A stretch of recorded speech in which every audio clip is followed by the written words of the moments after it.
Hello, I am Girish Krishnani. And you are watching 5-Minute Learnings.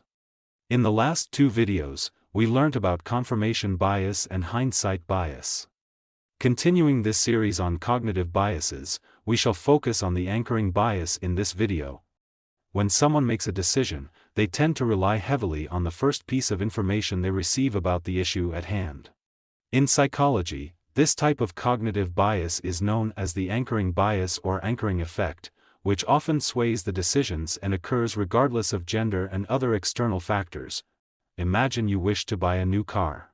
You read online that its average price is $31,000. The local car dealer offers you the same vehicle for $30,000, which you quickly accept. After all, you might reason, it's $1,000 less than what you were expecting to pay, but the dealer across town is offering the same vehicle for just $28,000, a full $2,000 less than what you paid and $3,000 less than the average price you found online. So why would you jump so quickly on that first offer? Because your initial research indicated that $31,000 was the average price, your anchor point. Despite further information, such as the possibility that other dealers may offer a lower price, you based your decision on that anchor, as you found any price lower than that as good and appealing. Anchoring bias can influence how much you're willing to spend. Now, imagine that you're negotiating a pay raise with your boss. You might hesitate to make an initial offer, but anchoring bias research suggests that the first person to lay their cards on the table might have the advantage.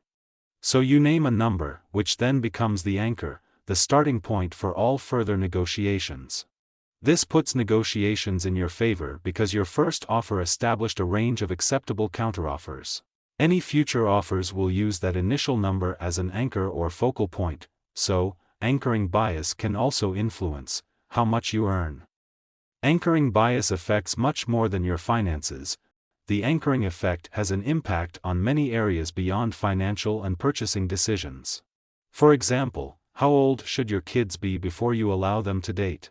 Your kid argues that their peers are dating at 14, but you were raised to believe that 16 is the minimum dating age. Thus, 16 is your anchor, and any other age will be relative to that. How long do you expect to live? If your parents were both very long-lived, you might automatically expect to live a long life.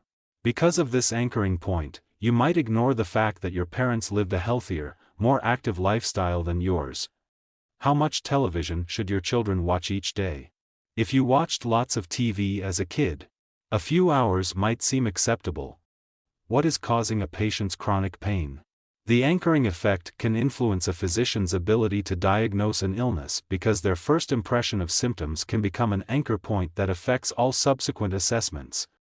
The next time you're making an important decision, consider the possible impact of the anchoring bias on your choices. Are you giving enough weight to all of the available information and possible options, or are you basing your decision on an existing anchor point? In the next video, we shall learn the misinformation effect. Hope you found this video useful. If you liked it, give me a thumbs up, and subscribe to my channel, 5-Minute Learnings. And do remember to hit the bell icon to get notified of the new videos. Thanks for watching.